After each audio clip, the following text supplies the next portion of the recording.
Hello hello. Bro good morning bro. சொல்லுங்கள் யார்? இல்லை நான் திண்டிவனத்துலேருந்து பேசுகிறேன். சொல்லுங்கள். ஃப்ரீயாக இருக்கீங்களா? சொல்லுங்கள் என்ன? இல்லை என்னோடய பட்ஜெட் பார்த்தீங்கன்னா ஒரு 3 times எக்கு வச்சுது. அதுக்கப்புறம் பார்த்தீங்கன்னா எல்லா முட்டையும் தள்ளி விட்டுடுச்சு 3 டைமும். 3 டைமும் எத்தனை முட்டை வச்சுருக்கு? ஃபர்ஸ்ட் டைம் பார்த்தீங்கன்னா ஒரு 4 வச்சு 4, அதுக்கப்புறம் பார்த்தீங்கன்னா 5, அதுக்கப்புறம் 4 இன்னொரு வச்சு, அதுக்கப்புறம் தள்ளி விட்டுருச்சு. அதுக்கப்புறம் பார்த்தீங்கன்னா பேர் வந்து குவாரண்டைன் பண்ணிட்டேன், தனித்தனியாக பிரிச்சு வச்சு. இப்போ மறுபடியும் எக்கு வச்சிருக்கு. இப்போ அதுக்கேற்ற மாதிரி என்னென்ன ஃபுட்டு கொடுக்கலாம், எது அவாய்ட் பண்ணிடலாம்? இப்போ இல்லை ஸ்டார்டிங்கில் வந்து நீங்கள் வாங்கிட்டு வந்து எத்தனை மாதத்தில் வந்து எக் வச்சுது? ப்ரோ ஆக்சுவலாக அது பார்த்தீங்கன்னா ஒன் இயர் ப்ரோ.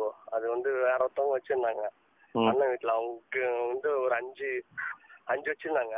அதில் பார்த்தீங்கன்னா ஒரே ஒரு பேர் மட்டும் தான் கடைசி வரைக்கும் இருந்தது. அவங்களால வளர்க்க முடியலன்ட்டு என்கிட்ட எடுத்து வந்து கொடுத்துட்டாங்க. நார்மலாக பெண் பேர் மட்டும் மாற்றி பார்க்கணும் நீங்கள். அதில் இருக்குங்க, அதில் இருக்க பெண் பேர் மட்டும் நீங்கள் மாற்றி பார்க்கணும். ஏன்னா முட்டை ஆண் பேர் மெரிச்சு முட்டை நல்லா வைக்குதுன்னா ஆண் பேர் மாற்ற வேண்டியதில்லை. ஆனால் முட்டை வந்து பொறிக்காத காரணம் என்ன பார்த்தீங்கன்னா பெண் பேர் தான். ஓகே, ஃபீமேல் தான். ஆமாம், அதுக்கு வந்து நீங்கள் அதுக்கு கரெக்டாக நீங்கள் மாற்றி தான் ஆகணும், வேறு வழியே கிடையாது. ஓ அப்படிங்களா? ஆமாம்.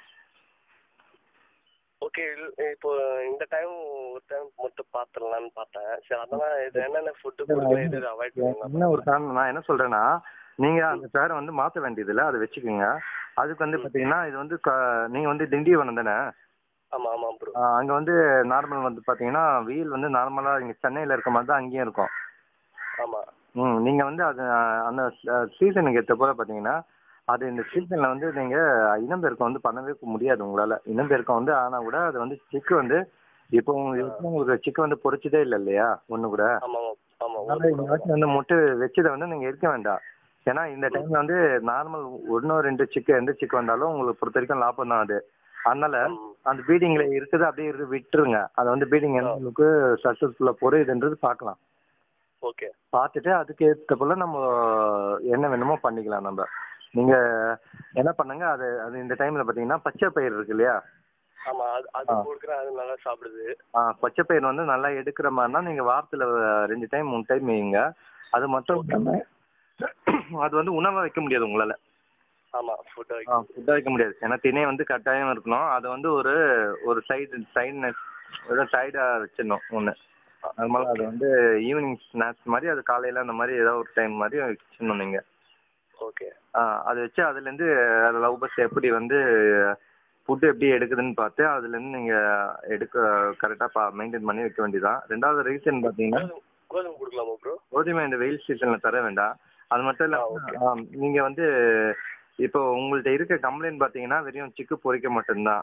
அதனால் வந்து நீங்கள் ஃபுட்டுனாலலாம் ஒன்றும் ப்ராப்ளம் கிடையாது. ஏன்னா ஃபுட்டு வந்து நல்லா தான் பச்சை பயிர் சாப்பிட சொல்கிறீங்க, அது வந்து ப்ராப்ளம் கிடையாது. நீங்கள் இருக்கிற வந்து லவ் பஸ் வந்து பார்த்தீங்கன்னா அது வந்து கரெக்டாக வந்து இந்த டைம் வந்து பிரிக்க வேண்டாம். ஏன்னா நான் அதான் சொல்லிட்டேன் இல்லையா, இது வந்து சீசன் பொரியுறதுக்கான வாய்ப்பு இல்லை. வந்து பொரிஞ்சா கூட 2 சிக்கு வந்து கட்டாயமாக பொரிக்கும். நீங்கள் வந்து இது வந்து 2வது 3வது டைம் முடிஞ்சு 4வது டைம் இல்லையா, அதனால வந்து கொஞ்சம் வெயிட் பண்ணி பாருங்க. ஓகே. அது மட்டும் இல்லாமல் சிக்கு வந்து 2 பொரிஞ்சா கூட அந்த சார் மாற்ற வேண்டியதில்லை. இந்த 4 முட்டையும் தள்ளி விட்டுடுச்சுன்னா பானையிலே இருக்க மாதிரினா அந்த சிக்கன் நீங்கள் எதுவுமே பண்ண தேவையில்ல. ஒரு 3 மாதம் 4 மாதம் அதிலே விட்டுருங்க. அதுக்கு அடுத்த பீடிங் நீங்கள் போடும் போது அந்த பெண் பேர் மட்டும் வேறு எக்ஸ்ட்ரா ஒரு பெண் பேர் வாங்கி போட்டு அந்த ஆண் பேரை வந்து அதில் இருக்க பெண் பேர் மட்டும் தனியாக பிரித்து வேறு ஒரு கூண்டில் போடுங்க. ஓகே. 2வது அவர் 1 இயரில் அவர் வாங்கி ரொம்ப வயசானதாக இருந்தால் கூட இந்த ஃபால்ட் வரதுக்கான வாய்ப்பு இருக்குது. ஓகே. அது மட்டும் இல்லாமல் சின்ன சிக்கா இருந்தாலும் அந்த ஃபால்ட் வரதுக்கான வாய்ப்பு இருக்குது. ஆனால் ஆக்சுவலி பார்த்தீங்கன்னா அது அவங்க கிட்ட இருக்கும்போது எதுவுமே எக்குலாம் வரல. அவங்க வச்சிருக்கும்போது அவங்க சின்ன கேஜி இருக்குல்ல அதில் தான் வச்சுருந்தாங்க. சரி சரி, நீங்கள் கேஜி கொஞ்சம் பெருசு பண்ணிட்டீங்களா? பெருசு பண்ணிட்டேன். பார்த்தீங்கன்னா 3 வித்து. சரி, நீங்கள் என்ன பண்ணுங்க, முட்டை வைக்கிற டைமில் பார்த்தீங்கன்னா உள்ளே என்ன பண்ணுங்க, அந்த பானையில் வந்து ஸ்ப்ரே பண்ணி விடுங்க. ஈரத்தன்மை அதிகமாக இருந்துச்சுன்னா அந்த முட்டை வந்து பொரிஞ்சு வர்றதுக்கான வாய்ப்பு வந்து அதிகமாக இருக்கும். பானைக்கு வெளியே வந்து ஸ்ப்ரே பண்ணி விடுங்க. பானை கிளீன்னா அது அந்த முட்டை இடுற இடத்துல தானே, உள்ள இல்லாம வெளியே அவுட்டர்ல. ஆமாம், பானை சுற்றி வந்து கூலிங் கொஞ்சம் ஏறும். கூலிங்னால அந்த டெம்பரேச்சர் வந்து கொஞ்சம் ஈரத்தன்மை இருந்துச்சுன்னா முட்டை வந்து பொரியும் திறமை வந்து கொஞ்சம் அதிகமாக இருக்கும் திறன். ஓகே. அப்போ வந்து நார்மலாக இருக்க லவ் பேர்ட்ஸோட முட்டை வந்து பொரியறதுக்கான வாய்ப்பு இருக்கு. ரெண்டாவது வந்து கூண்டு பானையை வந்து உங்கள் கை வந்து உள்ளே எட்டுனா பானைக்கு உள்ளே இருக்குது சிக்கன், எந்த சிக்கன் இருந்தாலும் கையை வச்சு எடுக்க முடியுமா உங்களால்? அது இல்லை ப்ரோ, இந்த மாதிரி எடுக்க முடியாது. அப்போ வந்து லவ் பேர்ட்ஸை பொறுத்த வரைக்கும் வந்து உங்களால் ஒரு முட்டை கெட்டு போனாலோ இல்லை லவ் பேர்ட்ஸ் இறந்து போனாலோ அந்த சிக்கை தான் தள்ளி விடணும் கீழே. அதனால வந்து முட்டை கூட அந்த லவ் பேர்ட்ஸ் வந்து கெட்டு போனா தெரிஞ்சா அதுவே தள்ளி விட்டுரும். ஏன்னா உங்களால் எடுக்க க்ளீன் பண்ண முடியாது. அது வந்து அப்போ வந்து லவ் பேர்ட்ஸ்லாம் வந்து கட்டாயமாக அது தள்ளி விடுதோ. அந்த சிக்கை இறந்து போனால் கூட உள்ள நார்மலாக பானையில் 4 சிக்கை வச்சா கூட 5 சிக்கு சக்ஸஸ்ஃபுல்லாக கொஞ்சம் விட அது ஒரு சிக்கை இறந்துரும். Okay okay okay. அப்போ வந்து அந்த உங்களால் வச்சு எடுக்க முடியலன்னா மற்ற லவ் பேர்ட்ஸ் உள்ள எல்லா சிக்கும் வந்து அழிவு போடுறது மட்டும் இல்லாமல் மேற்கொண்டு வந்து மற்ற பறவைக்கும் வர்றதுக்கான வாய்ப்பு இருக்கு. அதனால வந்து அந்த ப்ராப்ளம் வந்து எப்பவும் ஒரு கூண்டு கேஜ் இருக்கு இல்லையா, பானை உள்ள விட்டு பானை உள்ள என்ன சொல்றது ஒரு சிக்கை வந்து கையை விட்டு எடுக்கிற மாதிரி வைக்கிற மாதிரி அந்த ஸ்டேஜில் அந்த அளவுக்கு வச்சுக்கிட்டாதான் உங்களால் அந்த பானையை வந்து கரெக்டாக உங்களால் வந்து க்ளீன் பண்ண முடியும், மற்ற இதை பண்ண முடியும். Okay okay okay. இப்போ இன்னொரு டவுட் ப்ரோ, ஒன்றும் இல்லை. அது இப்போ பார்த்தீங்கன்னா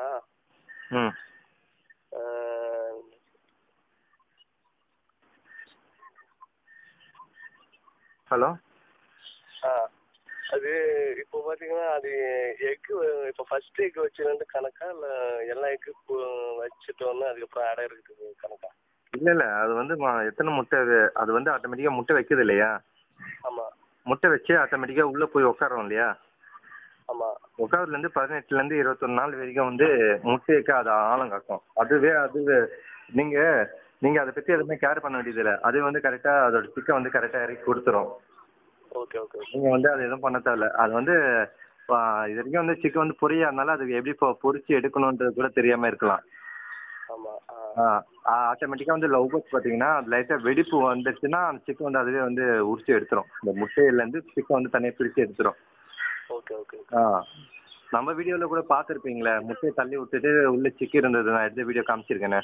ஆமாம், பார்த்தேன். அதனால வந்து இயல்பான நடக்கிற ஒரு விஷயம் தான். அது வந்து உங்களுக்கு எங்களுக்குன்னு கிடையாது, எல்லாருக்கும் நடக்கிற ஒரு விஷயம் தான். அதுதான் எடுத்து வீடியோ போட்டிருக்கோம். நார்மலாக சொல்லுங்க. அதை அடிக்கடி நம்ம போய் கேஜ் பார்க்க தேவையில்ல. கேஜ் நீங்கள் வந்து இப்போதைக்கு வந்து கை வைக்கக்கூடாது. ஆனால் வந்து உள்ள வந்து லவ் பேர்ட்ஸோட சிக்கு வந்து பொறிஞ்சிட்டு இருக்கு. லவ் பேர்ட்ஸ் சிக்கு நல்லா ஹெல்த்தியாக இருக்கா இல்லை ஏதாவது ஒரு சிக்கை இறந்து போச்சான்றது நீங்கள் கவனிக்கணும்.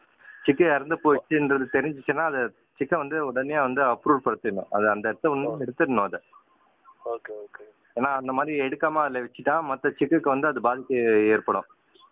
Okay okay. அப்போ நான் அடிக்கடி செக் பண்ணலாம்ல? ஆமாம், கண்டிப்பாக.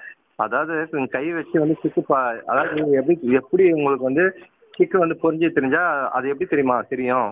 நீங்கள் கூண்டு வந்து எங்கே பக்கத்தில் இருக்கா, நீங்கள் கொஞ்சம் லாங்காக வச்சுருக்கீங்களா? இல்லை நீங்கள் உங்கள் வீடு பக்கத்தில் வச்சுருக்கீங்களா, கூண்டை கொஞ்சம் தள்ளி வச்சுருக்கீங்களா? பக்கத்தில். வந்து நார்மலாக கிச்சின்னு ஒரு சவுண்டு வரும். சின்ன சிக்கன் வந்து புரிஞ்சிட்டாலே கூண்டுலேருந்து ஒரு சின்ன நைட் டைமில் பார்த்தீங்கன்னா லவ் பேர்ட்ஸ் குஞ்சுங்க மட்டும் கத்துற மாதிரி ஒரு ஃபீலிங் ஏற்படும், சவுண்டு ஏற்படும். அது ஒண்டி தான் வந்து நீங்கள் இது பண்ணமே தவிர மற்றபடி வந்து அது பொறிஞ்சிட்டு அதுக்கப்புறம் தான் சிக்கன் நல்லா இருக்கா நல்லா இல்லைன்றது பார்க்கணும். இதுக்கிடையில இப்போ நீங்கள் பானை கூட நீங்கள் ஓப்பன் பண்ண முடியாது. முட்டை வச்சுட்டு பானையை அவுத்து கட்டக்கூடாது.